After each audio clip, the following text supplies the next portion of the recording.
So thank you everyone for another really fruitful day of discussion on the metaphysics of beyond space-time. And we're going to start our talk with Al Wilson, but before I let him proceed, I just wanted to give you an announcement. If you have updated slides, please do send them to Baptiste and they'll be ready for today's presentations. So without further ado, we have Al Wilson of the University of Birmingham and Monash University. Thank you. Oh, thank you. Thank you to the organisers, especially Baptiste, for setting up this amazing event and bringing us all here. And thanks to the other speakers. Thanks especially to Maria, my commentator for this, who only got to see these slides relatively late, and it turns out still unfinished. So after a quick conversation with her, they got updated a bit. No doubt there's still loads to criticise though, so I look forward to Maria's comments. This is a very exploratory paper. This is work in progress, and I hope people here will help me progress it, especially with respect to kind of details of different quantum gravity theories that might have some bearing on the kind of general metaphysical argument I'm going to put forward. So this is really kind of a piece of metaphysics in light of quantum gravity, rather than metaphysics directly of a particular quantum gravity theory. So my question is, what can considerations of quantum gravity in general and specific quantum gravity theories in particular tell us about the contingency of space-time? So the plan is to look at how quantum gravity in various different formulations represents space-time, and in particular its large-scale features, as being contingent. This is obviously kind of a break with some previous theories. Within the context of Newtonian mechanics, for example, space-time is utterly non-contingent. It's a fixed absolute object. And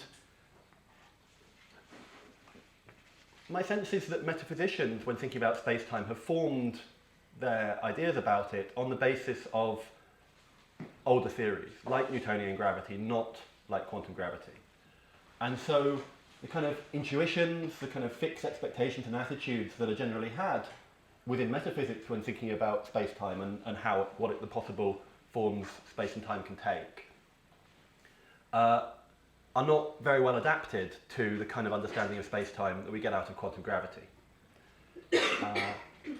There's this, I think, widely assumed account of how space-time is contingent in quantum gravity that I'm going to call the hybrid account, which is essentially that space-time is contingent twice over. Quantum gravity has internal space-time contingency. Space-time can go different ways according to quantum gravity. But there's also the contingency in space-time as to which physical theory is correct, because the normal view is different physical theories kind of come with their different space-times. So within quantum gravity, space-time gets to be contingent twice over. First, it's contingent in that quantum gravity contingently was true, and then it was contingent in that, given quantum gravity, some specific space-time, in fact, contingently emerged. And so there's this kind of double space-time contingency according to this way of thinking about quantum gravity. And I think there's some redundancy there. That's going to be one of the arguments I use. But I just think that is an unnecessarily unwieldy view of space-time contingency once we really take quantum gravity on board. So I'm going to kind of float the possibility that the kind of contingency we get given to us by whichever final theory of quantum gravity turns out to be correct, that may be all the contingency in space-time we need for our metaphysical purposes. That may be like the full range of contingency in space-time that there is. And I should flag, this argument is not in any sense going to be a kind of conclusive deductive argument for the conclusion that we don't need any more contingency in space-time than quantum gravity gives us. It's at most a kind of suggestive or indicative kind of argument that kind of maybe tilts the balance a little bit away from this hybrid account and a little bit towards the view that space-time contingency comes only out of quantum gravity.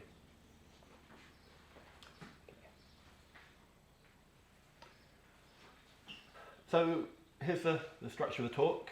First, I'm going to talk about space-temporal contingency as represented in quantum gravity. So first, the kind of features of space-time that might or might not be contingent, kind of according to different theories within quantum gravity. And then I'll talk briefly and very schematically, because this isn't my own area of specialism, on how the different specific ways of developing quantum gravity approaches say more specific things about the ways in which space-time is contingent. Then I'm going to shift gears completely and talk about space-time contingency as metaphysicians think about it. And the main theme of that section is going to be, it's really unconstrained. We basically got, when we're doing pure metaphysics, without any considerations from physics, we've basically got no evidence at all about the limits of contingency of space-time. And I'm going to bring in a couple of quotes to kind of illustrate the kind of ways that different metaphysicians tend to think about how space-time is contingent, which I think is broadly unsatisfactory. And then when you have these two types of space-time contingency, contingency given to us by quantum gravity and contingency in space-time that is given to us by kind of metaphysical thinking more broadly, you put those together and you get this hybrid account, which I'm calling hybrid space-temporal contingency. And I'm going to offer three very kind of broad, schematic, inconclusive arguments against this hybrid view. And then the conclusion, tentative, would be that the contingency in space-time that quantum gravity gives us is all the contingency we need. As I say, I don't take myself to kind of remotely be establishing that conclusion, but kind of, if I'm lucky, to be maybe making that conclusion a tiny bit more plausible than it was before. That would be enough. Okay, so what sort of space-time contingency is there in quantum gravity?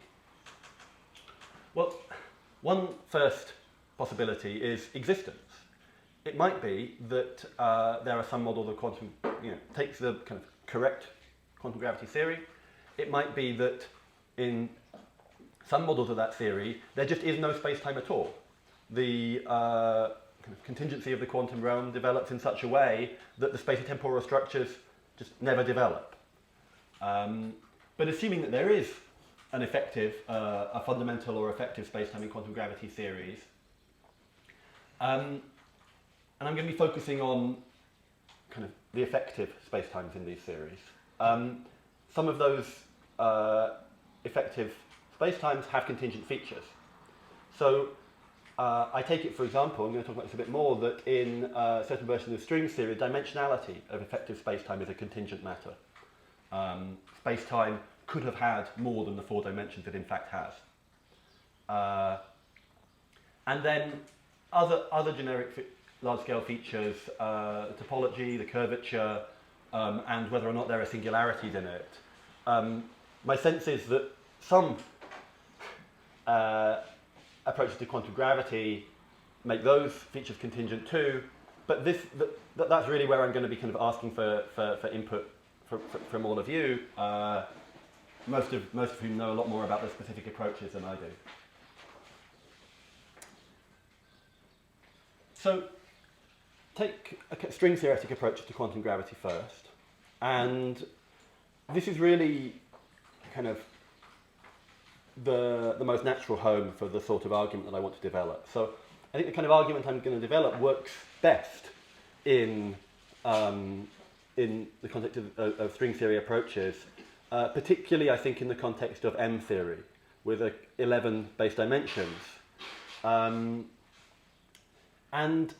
as I understand string theory, say in the M theory form, there's a process, a physical process, of compactification by which the 11-dimensional space-time becomes, assumes a form which gives rise to an effective lower-dimensional space-time. And obviously, given that we're trying to recapture our 4-dimensional space-time, the large majority of work by M theorists has been in exploring the shape of the different kinds of possibilities that give rise to four-dimensional effective spacetimes, because that's, we're trying to recapture our world. You want to have some confidence in your string theory that it can, and the way you get confidence in it, at least the first step, is to establish that our world is one of the kinds of worlds that can come out of M-theory. Like, if M-theory doesn't give a four-dimensional spacetime like ours as one of the compactifications at least, then it's kind of off the table. It's just not a empirically adequate theory. And so if such a theory is going to succeed, it's got to give at least one spacetime with the same general features that we take our spacetime to have as an effective spacetime. And in fact, as I understand it, M-theory gives rise to lots of potential four-dimensional compactifications of the base 11 dimensions. And these are such that you get different dynamical phenomena playing out in the different compactifications. So, for example, the kinds of physical constants that people take to be fine-tuned typically are envisaged to be taking different values across the so-called string landscape, whereby you have an enormous potential with many different local minima. And the way I'm envisaging it is probably far too naive, but kind of our world kind of a kind of actuality, so to speak, kind of wanders around this landscape until it falls into one of the minima. And once it's there, it doesn't get out, and then it's kind of settled in to an effective spacetime that is associated with that particular minimum of the potential. And again, as I understand this is a quantum process. It's a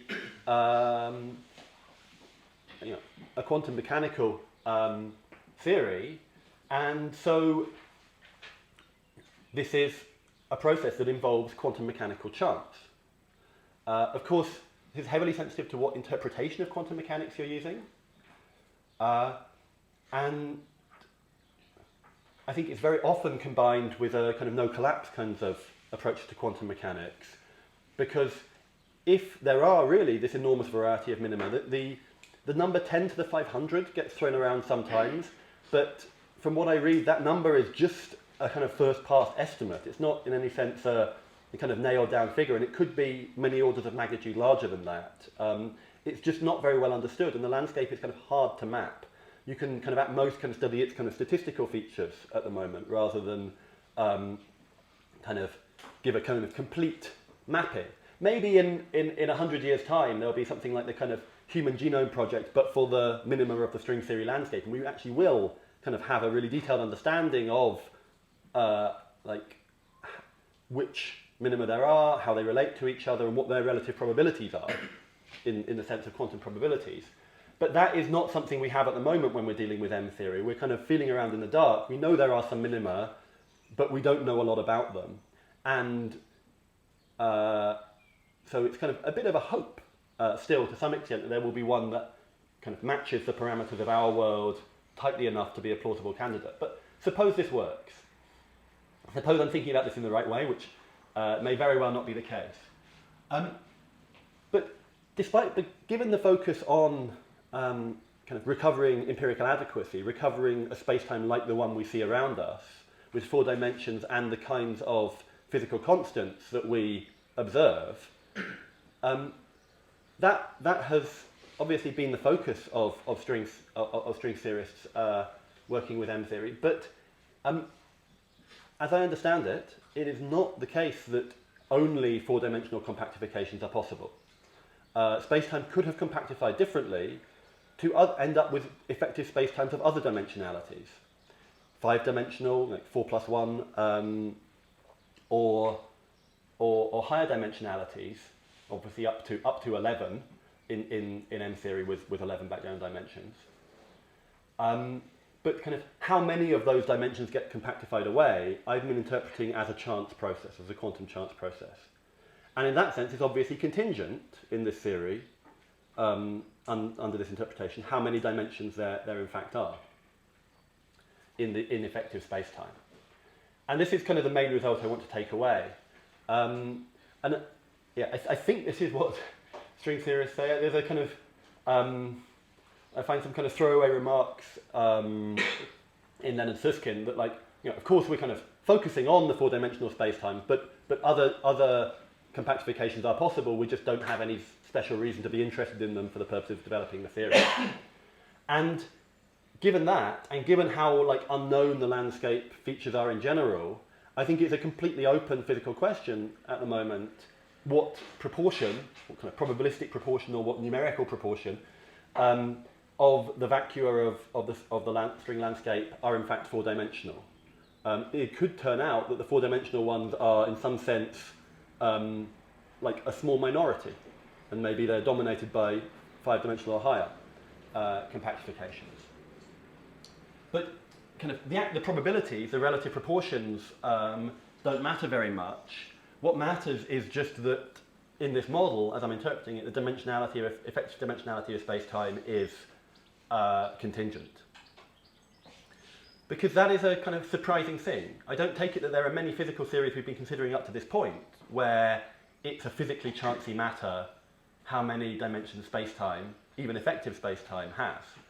And that kind of observation was kind of one of the surprising things that led me down this train of thought.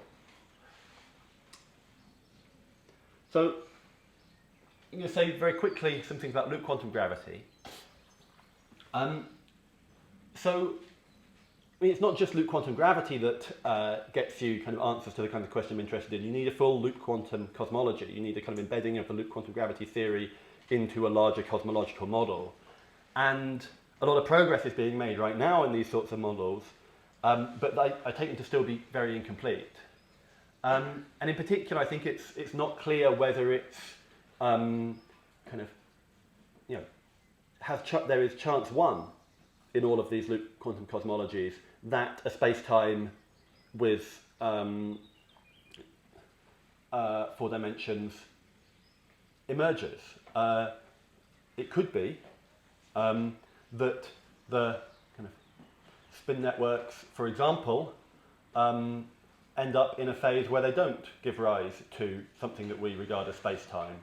I take that as a kind of conceptual possibility from my understanding of loop quantum cosmology, even if it's not like a prediction of our best version of it at the moment.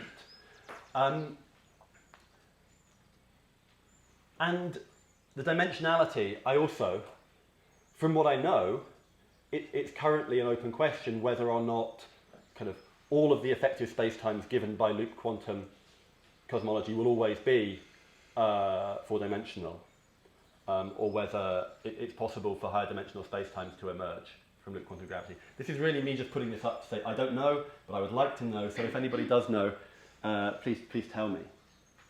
So those are the kinds of, I hope that's given you a flavour of the kinds of ways in which space-time gets to be contingent in its large-scale features in some of these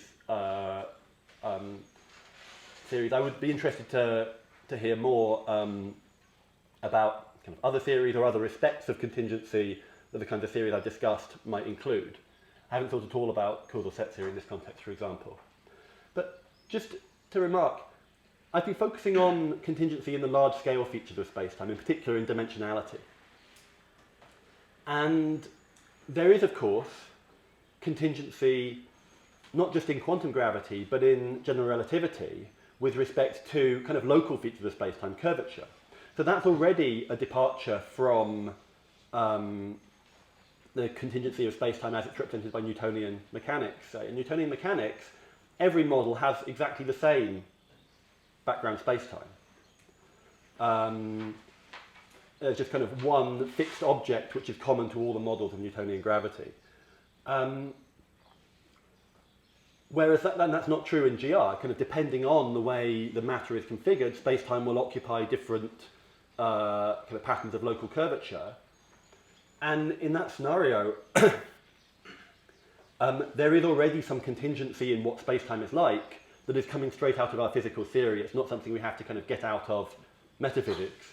In fact, it's kind of the other way around. Metaphysicians didn't think that there were metaphysical possibilities with curved space-time. They kind of had to be persuaded of it.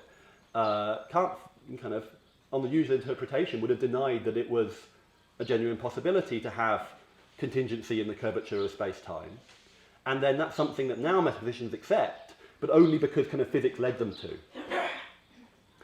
So in GR, it's a case of kind of physics leading us to see extra contingency in these local features. And the way I'm thinking about quantum gravity is extending that to see kind of extra contingency in the large-scale features. So, I mean, how do metaphysicians think about these questions, like the contingency of the dimensionality of space-time? So, these are the kinds of things that metaphysicians might come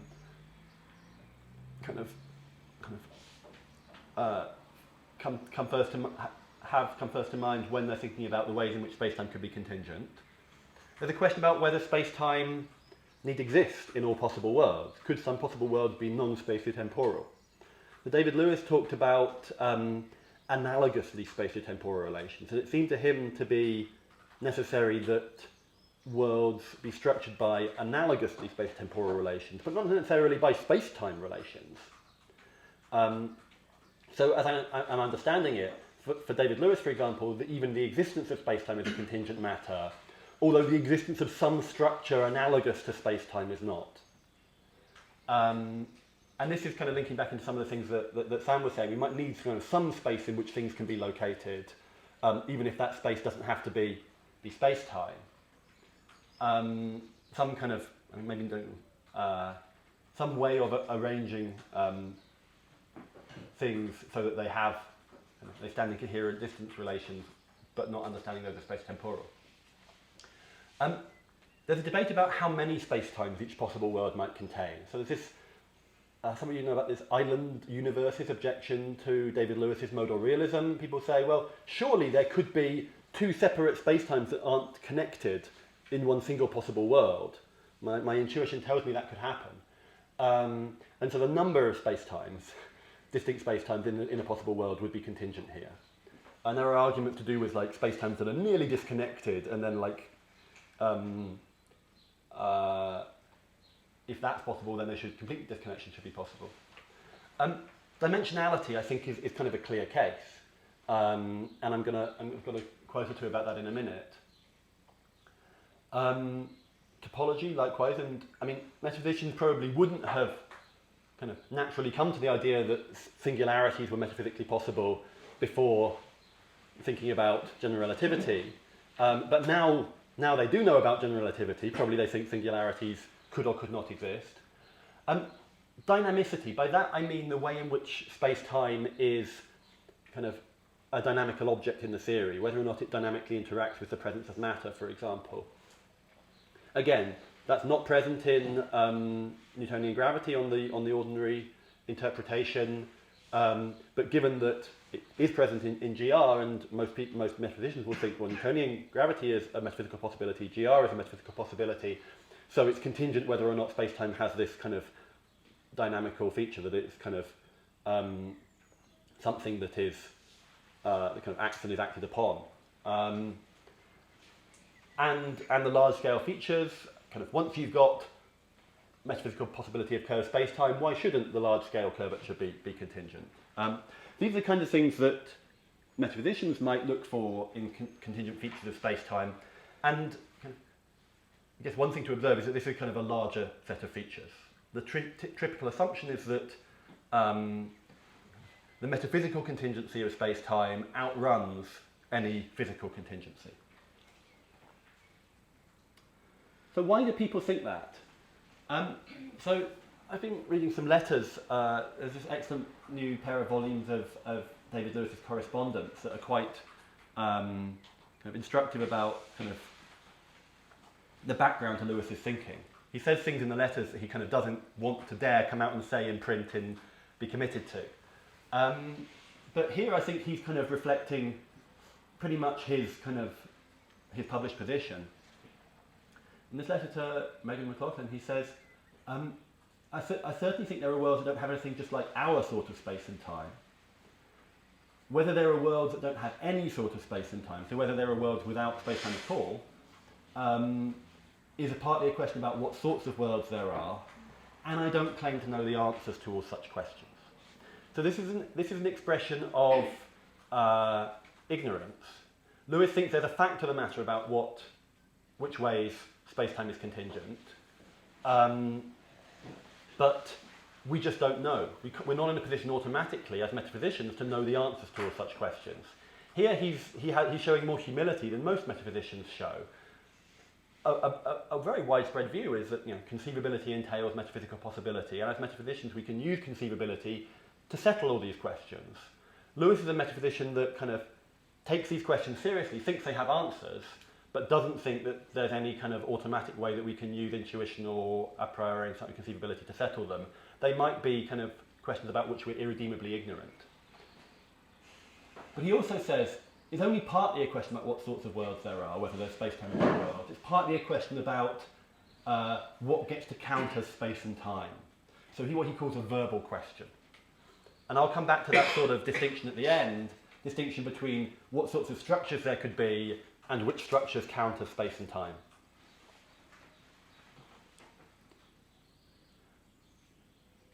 But here's where he's saying something kind of more concrete about what sort of space-times there are.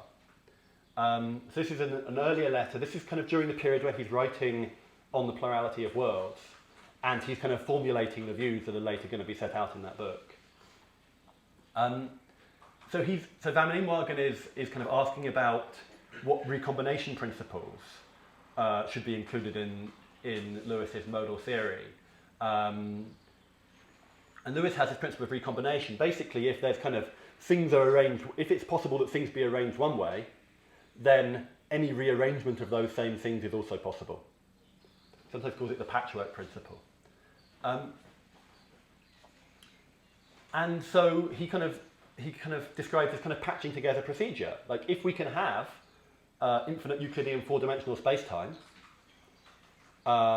and then there's going to be a world that has that whole space-time and another copy of that whole space-time kind of fused together. What do you get if you fuse together two distinct four-dimensional space-times? One natural reading of what you get is a world with five-dimensional space-time. And because what he doesn't want is disconnected space-times, so he's thinking that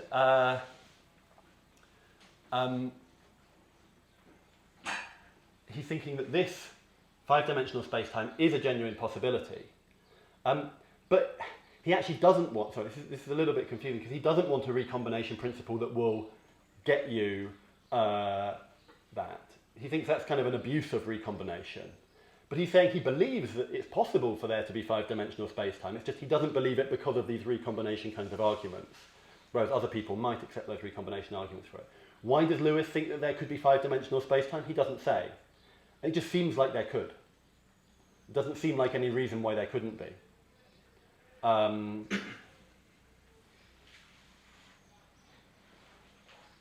So there's kind of two kind of thoughts going on here. One is that we might get some principle we accept, like the principle of recombination, driving us to kind of arbitrarily high, at least finite space-times, finite dimensionalities of space-time, or we might kind of accept arbitrarily high finite dimensionalities of space-time, but not for a recombination style reason. But like, neither Lewis nor his interlocutor here are apparently doubting that there could be a five-dimensional space-time. Why would metaphysicians be so sure that there could be a five-dimensional space-time? So this isn't Lewis now, but it's still from Lewis's letters. This is a letter from Alan Hazen to David Lewis.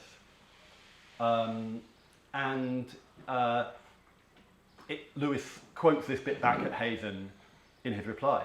It says, any mathematically standard model of any coherent comprehensive physical theory corresponds to a genuine possible world. This is like a kind of metaphysics bridge principle that Hazen is proposing as a kind of alternative to Lewis's recombination. And it's a very powerful principle, and it seems to me that this idea has really been kind of internalized into the way metaphysicians and philosophers of physics tend to think about the relation between possible worlds and physical theories. And it's a connection that I've criticised. I kind of argue against it in my book, but I think it's a very widely held view, especially in metaphysics. I'm kind of curious as to where the kind of earliest statement of a principle like this comes from, whether maybe Quine said anything like this. I asked this question on Twitter, and I was pointed to a place in Van Fraassen where he said something a bit like this 3 years earlier, but it's not exactly this this claim. And so input would be welcome there. But what this principle does is tie the contingency of space-time to which coherent comprehensive physical theories there are. So if there's a coherent comprehensive physical theory describing five-dimensional space-time, five-dimensional space-time is possible. And so on for any finite dimensionality. And obviously we have to fall back on what a coherent comprehensive physical theory is. And maybe coherent is doing more work. Maybe it doesn't just mean consistent. Maybe it means like the kind of thing that like either good candidate for the laws of a world. Maybe it has to have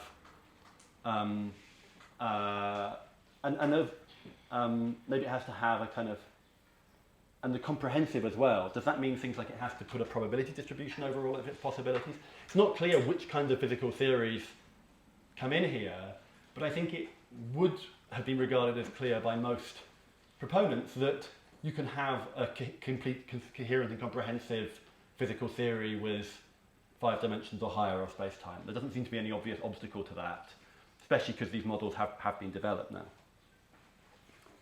So that sort of principle is a very powerful one that will immediately get you kind of very widespread contingency in which possible spacetimes there are.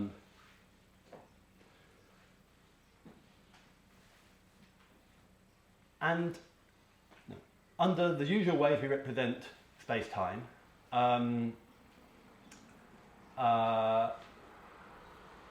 like the Euclidean spacetimes can have any finite dimensionality, but you can't have an infinite dimensionality for a Euclidean spacetime. That's kind of excluded by the definition of a Euclidean spacetime.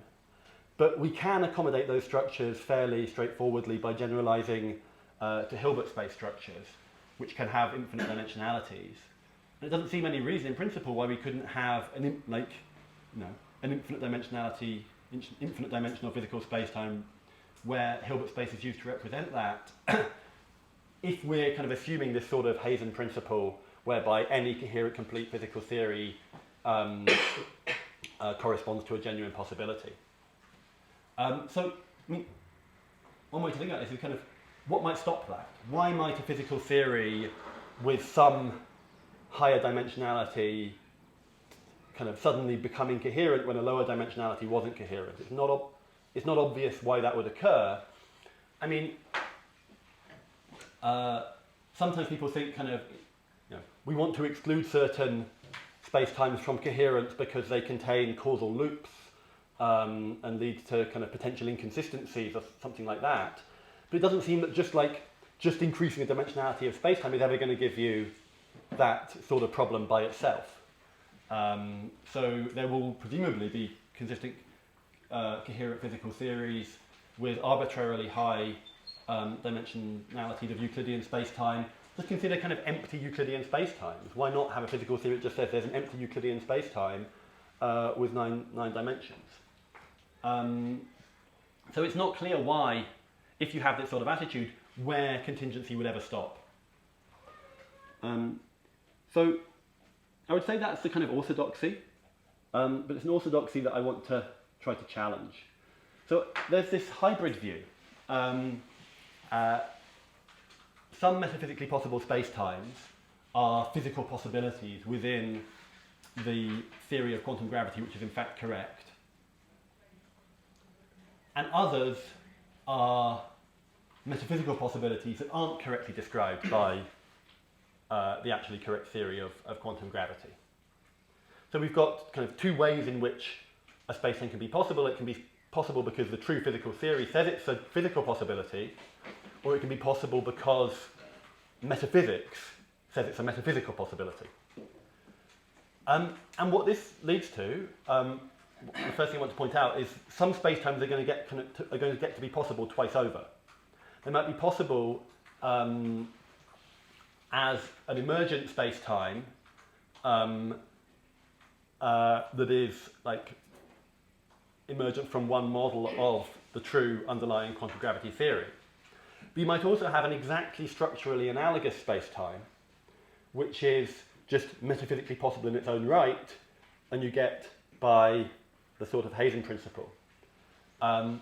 So there's a possible space-time which is like ours in all respects, but not emergent. And so that particular possibility, that particular space-time is going to be possible twice over. It's going to be possible as part of quantum gravity, but it's also going to be just possible kind of in virtue of metaphysics without any considerations of quantum gravity. And so the first argument I'm going to play, I've kind of jumped ahead, but the first argument is going to be that there's a redundancy there. So the contrast with the hybrid account would be a necessitarian account that says every metaphysically possible space-time is a physical possibility according to the true correct theory of quantum gravity. There are no non-quantum gravity possibilities for space-time. So this is the argument I was just kind of sketching out, from redundant contingency I call it. Some of the clear cases of variations of space-time are recovered in quantum gravity. For example, the way variation in dimensionality is recovered, of effective space-time is recovered in M theory. The metaphysician thinks there could be a five-dimensional space-time just by thinking about it. Leonard Susskind argues there could be a five-dimensional effective space-time by thinking about features of string theory. And so space-times with those properties end up being doubly possible twice over, possible via quantum gravity and possible not via quantum gravity. And having this redundancy in the possibilities for space-time is ideologically unparsimonious, and so this is like a strike against the hybrid account. That's the shape of this argument. As I say, it's not remotely conclusive and isn't intended to be conclusive. It's intended to start building a little bit of kind of cumulative reason to be suspicious of the hybrid view. So another reason to be suspicious of the hybrid view is an epistemic kind of argument now. We're in a position to know, I mean, not yet, the string landscape is still largely unknown, but we don't take ourselves to be in principle in a position where we could never know its features. Perhaps we'll turn out to be that unlucky, that it's kind of so mathematically intractable that we'll just never know much about the distribution of minima in the landscape. But kind of we get ignorance of contingency of space-time on the necessitarian view only insofar as we have irredeemable ignorance about physics and cosmology. So insofar as we can kind of know everything about physics and cosmology in principle in the limit, we could also know everything about the contingency of space-time. So the necessitarian view makes the contingency of space-time epistemically tractable. But the metaphysical contingency of space-time that the hybrid view also allows is not epistemically tractable in anything like the same way, for the kind of reasons that Lewis gives. It's just not clear. I mean, I think Lewis is going to be fairly sure by a kind of Sorites kind of argument, like if a four-dimensional space-time is possible, then surely a five-dimensional one is, and if a five-dimensional one is, then surely a six-dimensional one is, and so on. But like, what about infinities and higher infinities? Could there be like a kind of countably infinite dimensional space-time? Could there be an uncountably infinite dimensional space-time? These don't seem to be the kinds of questions we could ever really end up answering. So the claim here is that on the hybrid view, there's going to be irredeemable ignorance, irremediable ignorance about the limits of contingency of space-time. So one of these views kind of makes the subject matter epistemically tractable, The other risks it, one view makes it at least possible that it's fully epistemically tractable, and the other view seems to make it not epistemically tractable and at least much less tractable than the other. And I take that again to be some reason for preferring the necessitarian view of space-time here. You might kind of accuse this argument of wishful thinking. It's like, it would be nice if we could know everything about the contingency of space-time, but who says we're in a lucky enough position to be able to know everything about it? Here, maybe I'm going to have to lean back on a kind of abductive methodology in kind of scientific metaphysics more broadly. Sometimes we will want to appeal to kind of theoretical virtues of a total theory in order to kind of decide which theory we want to accept. So to a certain extent that does vindicate wishful thinking. But we can talk more about this kind of methodology in the Q&A if people are interested. And the last argument is a slightly different kind of argument. This argument is related to one I gave in a paper that appeared in the Philosophy Beyond Spacetime volume, edited by Baptiste, Nick and Chris a couple of years ago, about the constitution of spacetime, that appeals to this metaphysical premise about the necessity of constitution, that constitutive facts about a thing are non-contingent. Basically, if something is made a certain way, then it's necessarily made that way.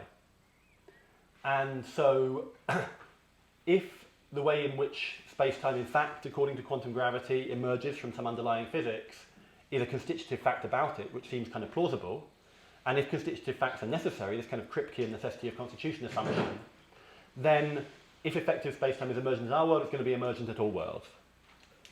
And the effective kind of points to a complication in this argument, but again, we can talk about that. And so this suggests that kind of, since what it is to be space-time, we live in space-time, what it is to be space-time is what it is to be this thing that we live in, and what it is for this thing that we live in is to be emergent from the underlying quantum gravity, then necessarily space-time is emergent from the underlying quantum gravity. And so, again, the hybrid account that says space-time could have like modes of contingency that aren't given by quantum gravity, that should just be rejected. Functionalism that allows for multiple realizability of space-time is one way out of this argument. The necessity of constitution doesn't normally get applied to these functional, to the realizers of these functional kinds. So that's one potential way out. But an important limitation of this argument is that it applies only to kind of space-time strictly so-called. It doesn't rule out like analogously spatiotemporal structures that are kind of just like space-time in lots of ways, but aren't space-time. Whereas the other arguments seem to kind of tell, I think, in favour of a stronger kind of necessitarianism. Let's set that aside for discussion. I'm not sure how much time I've got, but I'm probably dragging on. So, conclusions. The kind of premise of this is that physics, the true physics of the actual world, as far as we know it, should get to factor into fundamental metaphysics. We shouldn't do fundamental metaphysics like one set of people in one room, and physics another set of people in another room, and never have those two people speaking, and then just like kind of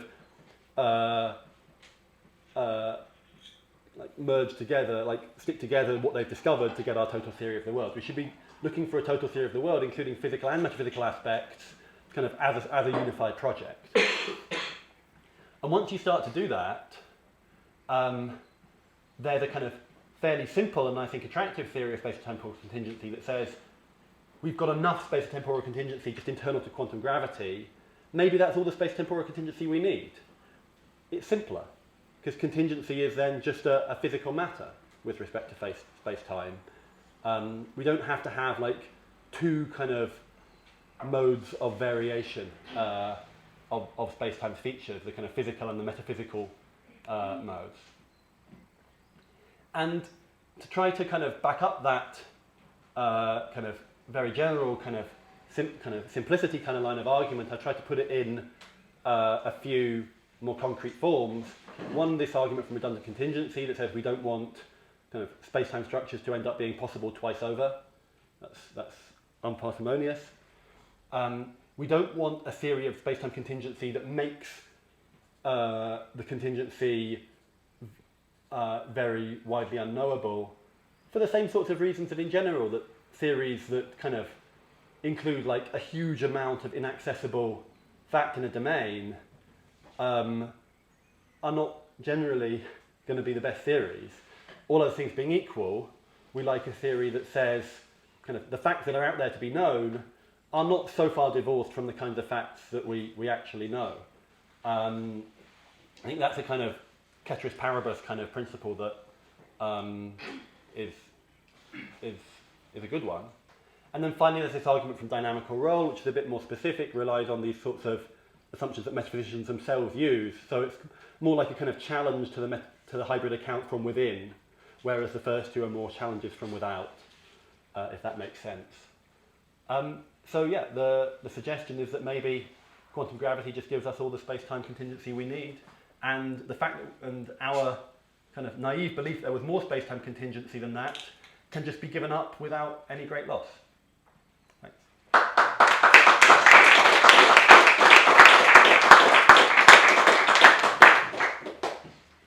Now we'll have Maria Norgard giving comments from the University of Geneva. Maria.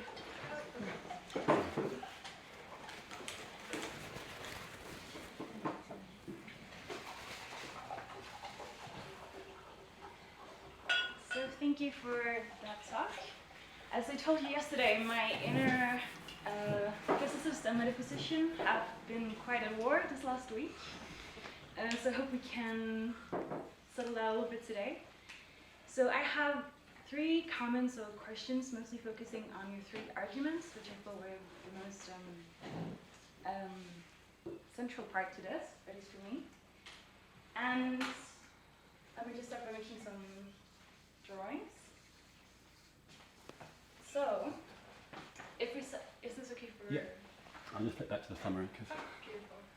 Okay, so say that we have 3 qualitatively identical spacetimes, like this, where one is imagined from loop quantum gravity, one is imagined from a string theory, and one is just sort of fundamental. And they have the same dimensionality and topology and curvature, so they appear to be the same. And in your first argument for redundancy, let's say we have one string theory, sort of the fundamental quantum gravity of our world. You say that it's sort of redundant for us to say that this space-time is predicted by a string theory, and as well we have this other one that's just sort of fundamental. But I guess the same case could be like, maybe if we'd had a different fundamental quantum gravity, it could also be reproduced over here. And you say because these are the same, it's sort of double counting, and therefore we don't really need it. And I'm a little skeptical about how this is, whether or not this is actually really double counting, or whether we're making sort of a little bit of an illegal move, in the sense that at least these are different possible worlds, in the sense that there's more different kinds of ontologies in these 3 cases. And so, for instance, here we have emergence and we don't have here, and the underlying fundamental structure is different as well. And what I'm assuming you're going to say to this is we're really only interested in the sort of the features of space-time, that's all we're really looking at. But then my question is, for the first argument, sort of, why is it that we can ignore these sort of underlying relations? Especially considering in the last argument, you sort of say there's actually, we often put metaphysical significance to the way something is constituted. So whether or not that's non-contingent, it seems like there is some weight to this sort of constitution, these constituted facts. So therefore, why is it that we can sort of just ignore that in the first case? So is this really double counting, I suppose? So why are these not important? And then for your second argument on inaccessibility, I completely agree that it's very problematic that all of these metaphysical possibilities are sort of just, you can't really say anything too specific about it. But of course there's a difference between what we can describe and what actually exists. And I think my question sort of goes back here to something we discussed a little bit earlier as well. You say quantum gravity gives us all the spatiotemporal contingency we need, and then I ask you, need for what? Because I agree when we actually want to talk about our world and the kind of our universe and the kind of contingency that is in our universe, it seems it's a lot more practical and a lot more useful to work with our fundamental quantum gravity to sort of map out all these possibilities.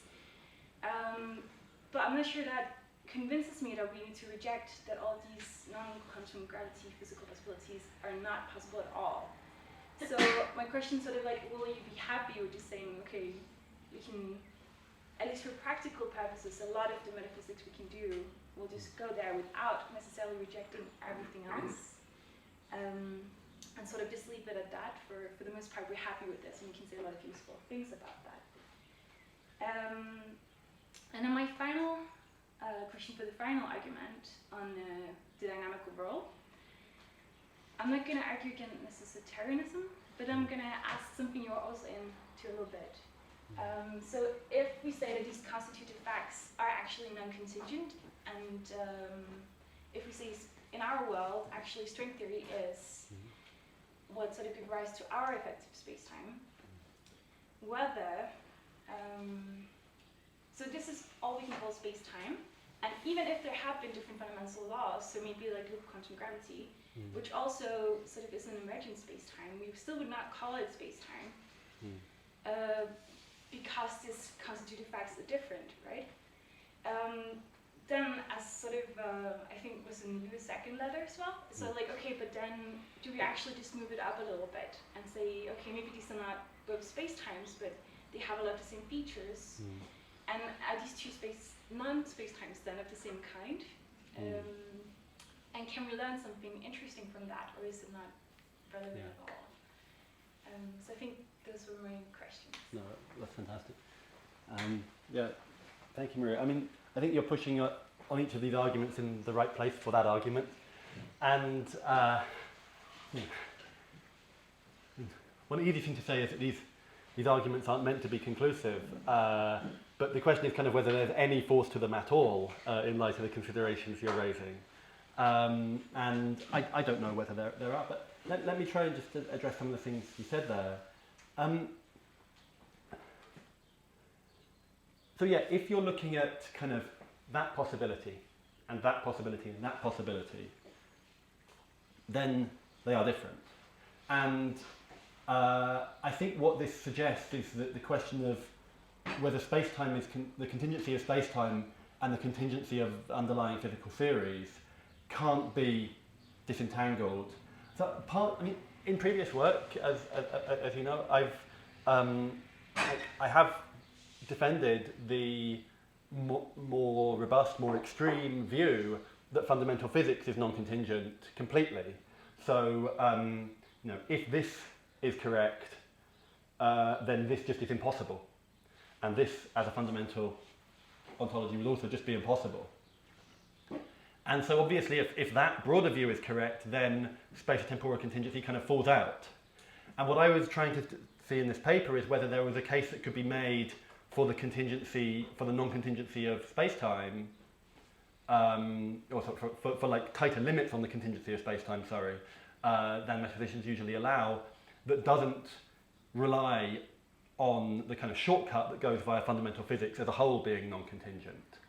And it may be that actually there just isn't any argument of that sort, that the only argument for space-time contingency goes via, for the tighter limits of space-time contingency, goes via tighter limits on the fundamental physics. And I'll have to think more about your comment here, whether or not there's kind of, you're closing off the space for that middle ground. But at least that was the intention, to try and find considerations that don't go all the way to non-contingent fundamental physics, but that still narrow down the contingency of space-time more tightly than it's usually considered by metaphysicians. But I think that first point is very well taken.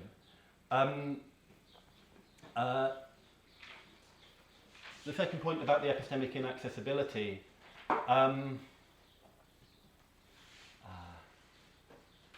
gone out of my mind now. Can you remind me? Yeah, of course. So just whether, so I agree that inaccessibility is a problem when we actually need to work with it. But can we then say, okay, when we're going to do metaphysics, we're going to stick to these, but I'm not going to necessarily reject that anything else is impossible. Okay, But I for see. practical Yeah. purposes, Right. I we're mean, going to limit ourselves. yeah. No. I know. Thank you. Yeah. So this is kind of, I mean, it kind of brings to the foreground the question of kind of what we're doing here and why. I mean, I think it is the case that kind of you could take the kind of hybrid account as traditionally described and then kind of try to say, well, given the hybrid account, there are going to be some features that are kind of in principle beyond our knowledge about how the ways in which space-time is contingent. But so maybe those are kind of part of the unknowable subject matter of metaphysics broadly construed, but then we can have the project of like human metaphysics kind of more narrowly construed, which is kind of metaphysics for all the purposes that we're interested in within the domains that we can come to know it. And maybe that's what we've actually been taught. So I guess I'm saying maybe that's what kind of metaphysics is, and you're suggesting that you can characterize that and kind of make sense of that project even without saying that's all there is to metaphysics. So here we're into really deep questions here about kind of whether there like can or should be like unknowable facts that we acknowledge with respect to the natural world, or whether there should be some kind of principle that all other things being equal, our theories of the natural world should do better when they're represented as not containing unknowable features. I think I still have some sympathy for that sort of principle that says even if like it's a kind of conceptual possibility that there's metaphysical states of affairs that completely outrun our ability to know them, like a large-scale meta-philosophy that does not include that is better.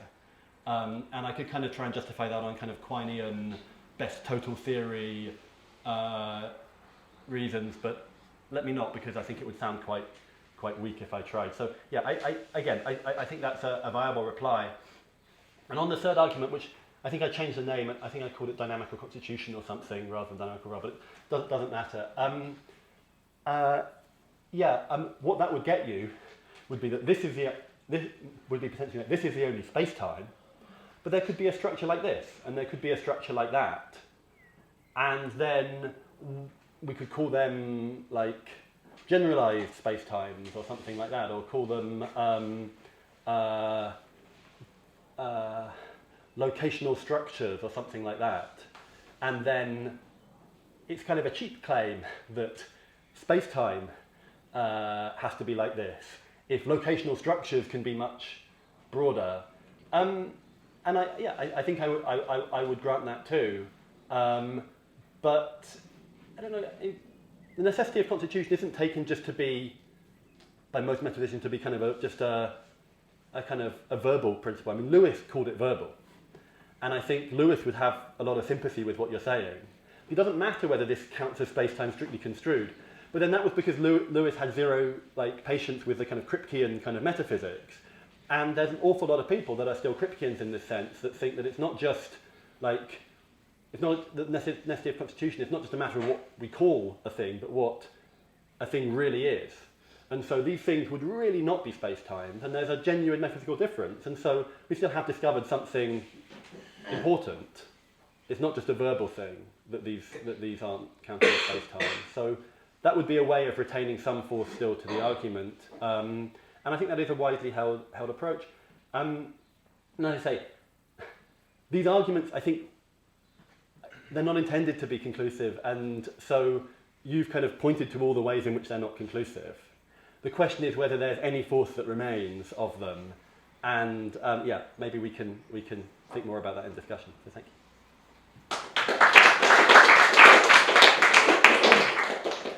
So we have Baptiste, Chris, Lorenzo, and Sam. And let me just write it down. So if I didn't call your name, just keep your hand up for a moment. Right. Thank you. We don't have a lot of time, so there are two main points I want to discuss. I'm not sure which you would prefer. One is the link between being a model of a theory and being a physical possibility, and the other is the dimensionality of space-time in string theory. Do you have any preference between the two? I would happy to stop. No. Which one's meaner, Baptiste? Yeah, ask the hard one. The hard one. Yeah. No. They are both easy. Both hard. you choose. Right. I don't know. Like, just want to clarify a bit. I mean, you said that it was a bit difficult to exactly understand what we mean by effective space-time. But I think a lot hang on this. I agree. In string theory, because I mean, if we simplify, we have different views about the nature of space-time in string theory. Of course, we don't know at the end of the day which is correct, but you have the no space-time view. You have a view where you have a space-time, as you said, like we compactify exotic dimensions, but you also have a kind of brain model where you have basically what we take to be the effective space-time. In fact, it's a proper part of a higher dimensional space-time. So in fact, it's still. Is it right that you kind of assume during your talk that we know that effectively in some sense space-time is four-dimensional, and we want to know whether it's a contingent feature or not of that? Yeah. Because I would say rather that we don't know what's the number of dimensions of our space-time. We don't know if there is space-time. We don't know how many dimensions there are. But there are different ways to think about that.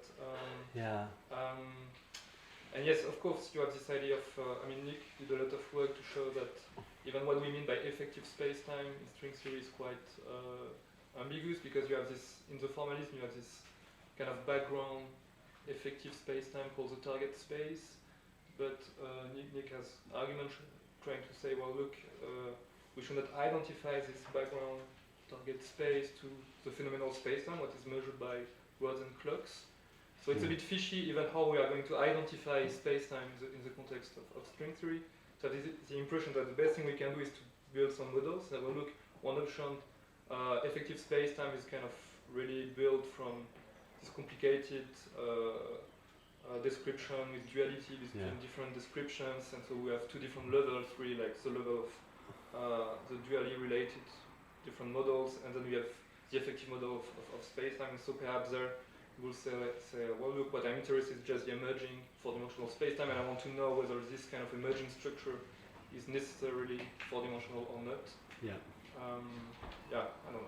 Yeah, no, that's very helpful. So I suspect I have been thinking about the kind of compactification and the space-times kind of before and after, and in a kind of somewhat naive way. And I did look at some work of Nick's enough before this talk to think, oh dear, I should probably have thought about this before getting halfway through writing this talk rather than after. But what I guess I would want to say is that at least a natural way to understand what I'm doing is that we kind of identify space-time by kind of initially by ostension. It's kind of this arena that we are currently operating in.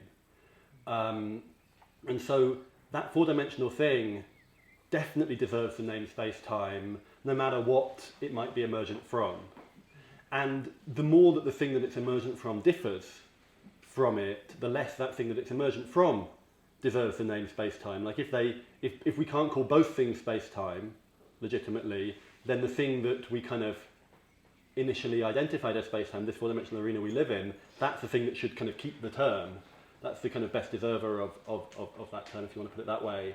And so this other thing, if it's different enough from that they can't both be called space-time, then we should call that other thing something else, pre-space-time. And I understand that Tiziano Vistorini has a kind of book that is kind of, I mean, this is again something I wanted to look at, but wasn't able to look at in advance. Has a kind of what I read with the review of this book that represented Vistorini as effectively arguing that the background 11-dimensional space-time in M-theory doesn't have the enough of the features that we associate with ordinary space-time to deserve the name of space-time at all. And so maybe this argument works much better on that sort of interpretation of string theory than on one where it's just kind of taken for granted that the 11 dimensions are 11 dimensions of space-time. But yeah, it might be possible to finesse that point. I'd have to think some more about it. But yeah, I mean, I guess it's quite complicated because you have different views on the table, even about the relation between M theory and the other superstring theories. absolutely, yeah. The majority view is that M theory is more fundamental, Right. but you even have a minority view where it's more complicated. It's more like another view on a pair. But let's take the majority view, like it's more fundamental. We have less understanding of this M series than we understand the 5 superstring theories. But yeah, I guess there are many ways to finesse the details. I'm happy to speak more about that. Yeah, and this would be part of what I'm doing is saying kind of whichever is the correct theory of quantum gravity, it's that which gives us like the range of contingency of space-time. And of course, it's currently very much open question which the correct theory of quantum gravity is, and this argument may fare a lot better on some ways that things might turn out than it would on other ways that things turn out. And by like which way things turn out, I don't just mean like what the equations that we end up writing down and saying these are the right equations are, but also the correct interpretive principles that like we will kind of reflectively settle upon to understand the philosophical import of those. So there's a certain sense in which this argument is hostage to fortune. There are definitely ways in which things could turn out in terms of quantum gravity that none of these arguments even kind of get off the ground. So yeah, this is kind of, it's all very exploratory in that sense. I want to Yes, talk with you I later. think it's best to move on since we only have 15 minutes. So Chris, why don't you go ahead? Thank you. So I think you're preaching to the choir, at least I'm in the choir largely, but mostly for the second kind of reasons, for epistemic and methodological reasons. I'm certainly on board with this sort of thoroughgoing naturalism, much less with the third kind of Kripkean line, for which I guess I have less interest. But the first argument, I don't know what force really remains there. Once we start from Maria's sort of considerations and take them further, on even your, the maybe past view, but more radical view of sort of an esoterianism about fundamental physics, if you look at one of these fundamental theories like string theory or whatever, whichever one it is, and you say that's necessary, so all possibilities are sort of string theoretic at the end of the day, there's still going to be a huge, gigantic, redundant contingency of space-time in the sense that there will be a gazillion models where effective space-time will be four-dimensional, I don't know, Friedman, Lemaitre, Robertson, Walker space-time or something like that. So, good point. Maybe you could argue that it's a little bit of a different redundancy within string theory than if you allow other theories or metaphysical intuitions to generate some of these possibilities, but there's going to be a huge redundancy in that sense anyway, we should expect. So certainly there's going to be an awful lot of four-dimensional spacetimes. I mean, this 10 to the 500 number is thrown out to count those. What I was thinking was that those would be, I mean, those are distinguished, as I understand them, in this way that allows for anthropic reasoning by different values of parameters that govern the interactions that are going on in them. And I was taking that to, I suppose implicitly what I was doing was thinking that it's not redundancy when you have kind of different kind of effective physics embedded in those different spacetimes. But if you just focus on the spacetime itself, I'm not sure. I mean, it is complicated because there's these kind of large-scale features, but there's also the local curvature patterns. And it's not so obvious to me that there will be the massive redundancy when you kind of take these features and then add in the local curvature patterns. Then there might not be so much redundancy because it's not obvious that you could have like kind of a complete history of the universe as playing out within one of these effective spacetimes that is kind of physically indistinguishable from a complete history of the universe that plays out in a different one with different parameter values. It would have to be, I mean, the physics might be such as to kind of the parameters in play in one spacetime kind of make the histories that are going on in another kind of vanishingly unlikely.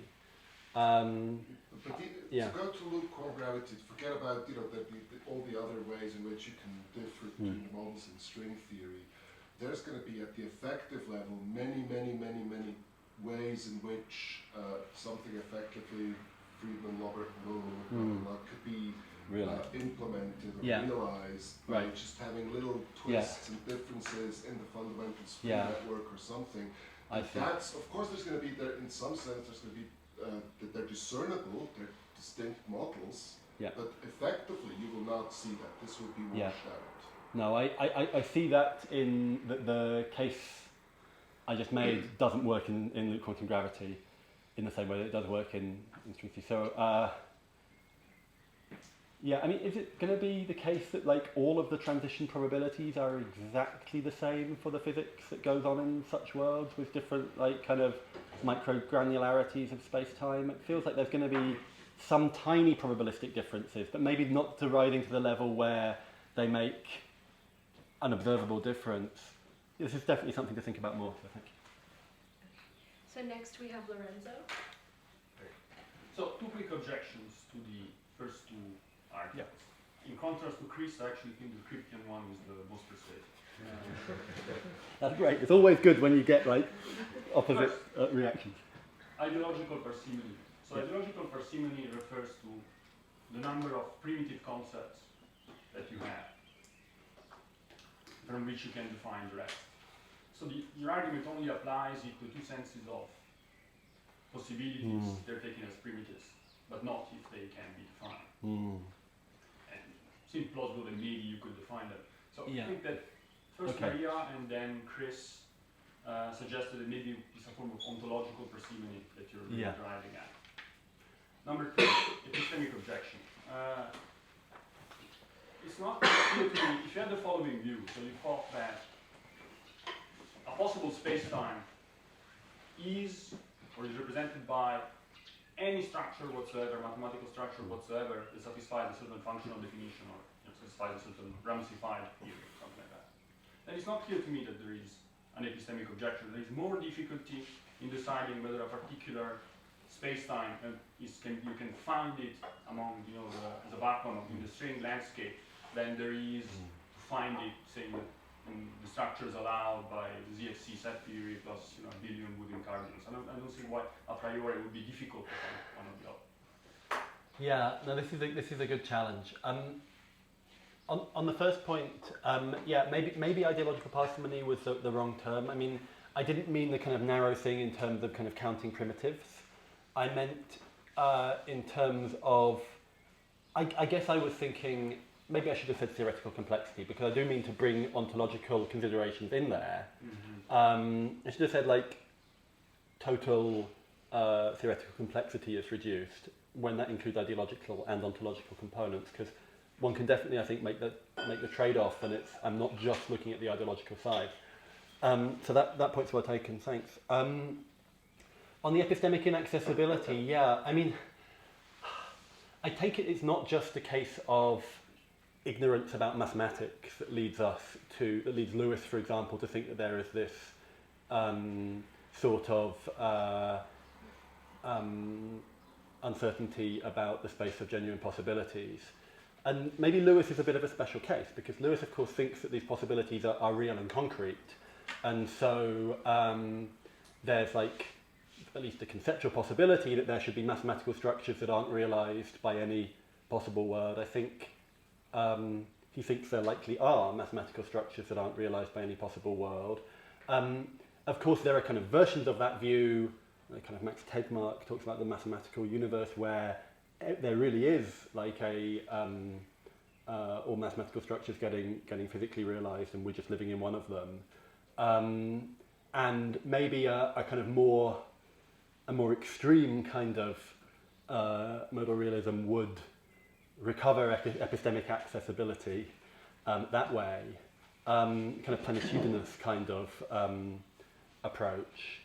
And I should think about that more. I mean, that sort of kind of route via plenitude of possible structures is definitely a popular, I think it's an increasingly popular route in metaphysics to kind of modal knowledge.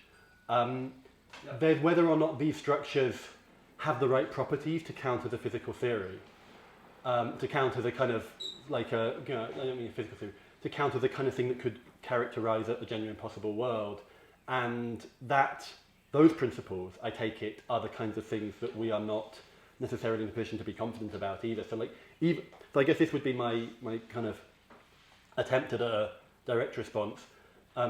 Even if we know what possible mathematical structures there are, there could be considerable and hard to redeem uncertainty about which of those correspond to coherent physical theories, to genuine, and so that could be a way of kind of keeping the argument going, but I see the challenge, I think. Sam, go ahead. Yeah, a comment and then a question. So the comment is on the Hazen principle, and you asked whether there might be things.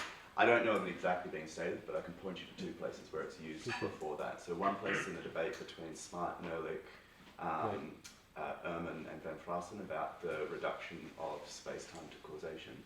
And there's an objection that's in that neighbourhood about the possibility of closed time-like curves from Gödel's work, and that seems to rely on this kind of principle.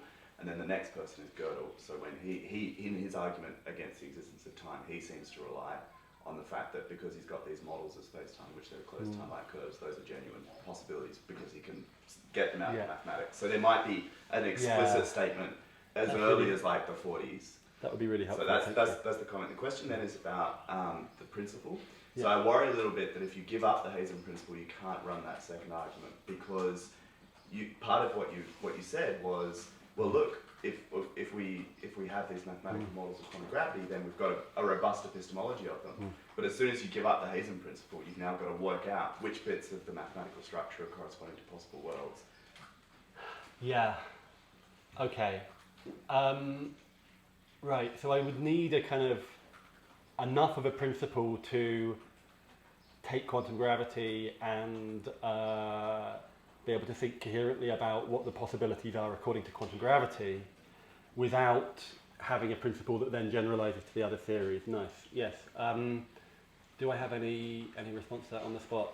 I'm not sure I do. I mean, it does seem like you could maybe make do with a more restricted kind of principle, but it's not obvious to me exactly what form that would Exactly. take. I can think of some possibilities, but I've got no idea. Yeah. I mean, you don't. One thing is that principle wouldn't need to have the word coherent in it, because it wouldn't need to be like quantifying over candidates in order to kind of rule some in and some out as incoherent. It would just be, you could almost kind of go by ostension. It's like this. It's kind of like whatever physics gives rise to this. And then your principles could be like fine-tuned to that. So they could be like special purpose, but I still don't know exactly what form they would take. And I mean, as you know, this is a kind of thing that I have talked about, like in the context of many worlds quantum mechanics. Like I want to identify the possibilities with the individual histories in a deacon history space. But again, that's then bringing us kind of to an argument which relies on the full-blown quantum modal realist picture, which I was trying to set aside for the purposes of this argument. And if it turns out that as a result of all this discussion, there isn't really a middle ground to have restricted spatiotemporal contingency without that full-blown view, then it wouldn't be the end of the world as far as I'm concerned. I could even maybe try and spin that round into an argument for that like broader view that I do in fact like. Yeah. But there's a kind of trade-off between like saying things you believe to be true versus saying things that your audience is going to find like plausible and persuasive. I don't recognise that trade-off. Okay, thank you. So I'm just going to put this out there. We have a few more people who have questions, and we did start a few minutes late, so I hope no one minds if we go to 10:35, and then we can still aim to start at 10:45. Does that sound okay?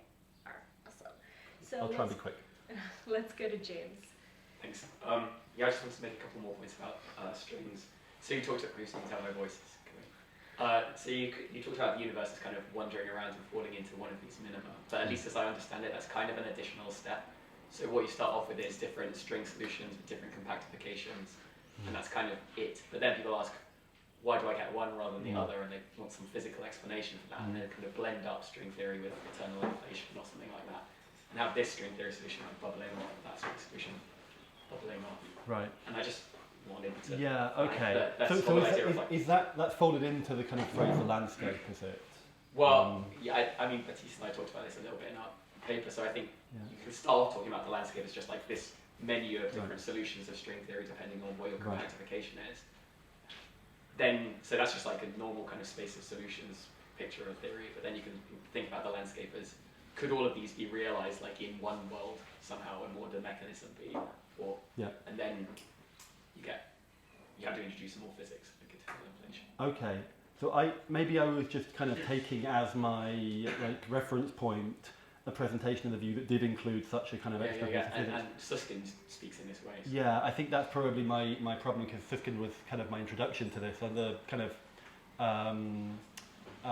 the summer school in Santa Cruz. That was kind of where I first found out about this stuff. And it was via Susskind, and he's a kind of charismatic force. But yeah, I guess I'm inclined to. It's not eternal inflation isn't the only way to do that, right? I was thinking in terms of like a kind of quantum kind of random walk over a potential that kind of, and that doesn't. You're probably right. I don't know enough about that. I think it's like you have an initial state that kind of decays into one of them, and so it's in that sense kind of from a kind of collapse theory point of view, it would be like a kind of one-shot thing, and we're just really lucky that it went into not just a four-dimensional space-time that could contain a structure like this, but one with the right parameters to support kind of life and complex structure. Of course, in a many worlds perspective on that, it's no surprise that there was realised a history that went into the right minimum. So I find that sort of approach very attractive. If I wasn't a many worlds type person, I probably would be more interested in the eternal inflation kind of implementations of it that don't kind of rely on many worlds in that way. But if I thought that neither many worlds nor eternal inflation were plausible, that would be like, I think, a strong reason against this kind of string landscape picture, because it would just be so overwhelmingly unlikely that we got so lucky that it landed in a life-friendly minimum, and there's no explanation for that in the physics. So, yeah, thank you. That's really helpful. That makes sense. Just a finger perhaps on alternative options. An alternative to eternal inflation would be brane cosmology. That would be a completely different scenario, and you will still have this problem of the landscape. I think that was what I had in mind, but this is exactly the kind of feedback I was hoping to gather. So kind of sorry to use you in that way to get ideas rather than kind of giving you a paper that's fully developed. But this is really helpful for me. Vera. Yeah, thank you all for your talk. So my question is about the argument from redundant contingency. So just to be clear, so for you there is redundant contingency every time we have features that are doubly possible in the sense that they are physical possibilities with regards to one theory, but also metaphysical possibilities that are like independent of any theory. Because then I guess that you have lots of cases of redundant contingency in like many different theories when we have problems of like underdetermination. Right. Okay. Yeah. So you would have probably the same Yeah. problem, not only for space-time. But Yeah. You're right. I mean, I think you're exactly right that this argument pattern, if it's at all good, does generalize in that way.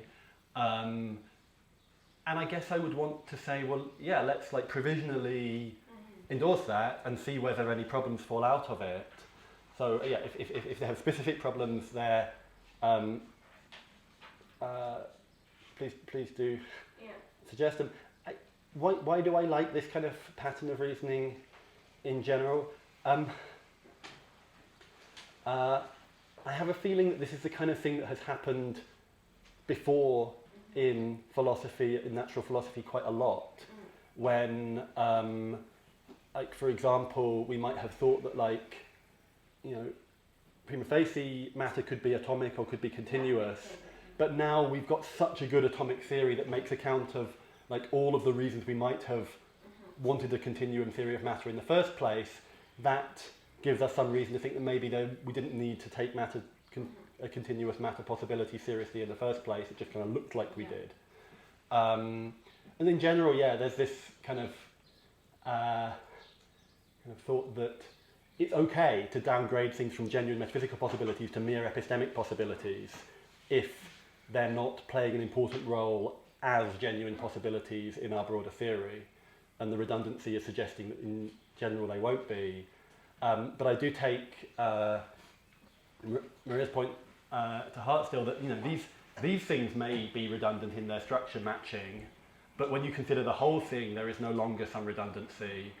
And so, yeah, it's not clear whether we should be thinking about redundancy at the level of effective space-time, or as Maria was suggesting, at the level of like the totality of physics at that world. And I still haven't fully got my head around if there's a good answer to that point. But yeah, in general, I do think this sort of anti-redundancy argument is not just a good argument, but one that we have actually used successfully in the history of physics up to this point. Yeah, thanks, Nisha. Thanks. So Nick is our last questioner, and I implore you to please be brief so that we can have a bit of a break. Thank you. All right, so be as quick as I can. And again, I really very sympathetic with. I'd like this to be true, but I also really liked Maria's kind of setup and the discussion then that you had about. I take it, you know, this is sort of modality in some particular sort of restricted context is the sort of answer you were kind of giving.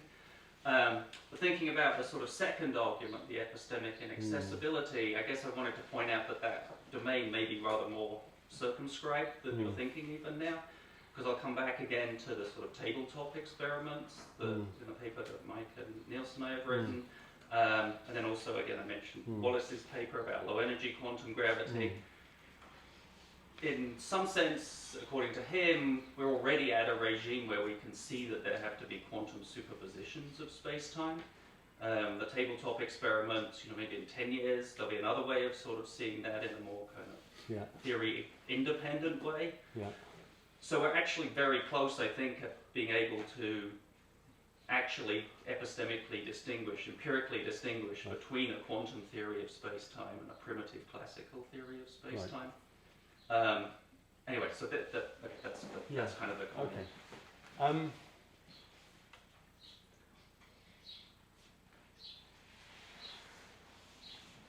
That's helpful. I don't see that as a threat. Maybe I should be seeing that as a problem. But. I mean, I'm kind of an ersatzer about possible worlds, so I'm totally happy about there being sort of contexts. It's not really an objection from my point of view, but I mean, if you were going to say, if that's the move you're going to make, I guess that this is for the cases where we're talking about classical space-time. Just have a sort of understanding of where that, you know, what that context actually is. I confess I'm a bit puzzled. I'm not quite sure what the dialectic is at this stage. Maybe I'm just a little tired. But I mean, it would be fine if we are in a position to rule this out as being true. Sooner or later, hopefully, we'll be in a position to rule out all but one model as correct. but this wasn't kind of, I guess I was thinking that only that kind of, we need to be sooner or later in a position to rule out all but one of these pictures as correct, and then it's kind of whichever is the correct one, that's the one that is non-contingently giving the contingent variation of space-time. And so the kind of, in some sense, the closer we are to identifying that, the better. But there still would be, even if we kind of know that some kind of quantum gravity theory, and even like pin down that it's like definitely some string landscape view, for example, there's still a lot of epistemic inaccessibility from our inability to properly map the landscape. And that would be the kind of thing that matters here. Because you can also say very general things about like what metaphysical possibilities for space-time there are in terms of like coherent comprehensive physical theories, and then the devil gets in the details when you kind of try and work out what that really involves. In the same way you can say, well, it's definitely some string landscape model, but the devil's in the details, like how many of them that are there, and what is there a small range of contingency or this enormous massive range of contingency. It would, where we end up there would affect how strong that argument is. But I think that's just keen to finish. So can we talk about this afterwards? Yeah, no, of course. Okay, it's not quite how I understood the epistemic inaccessibility. Okay, fair enough. Okay, well,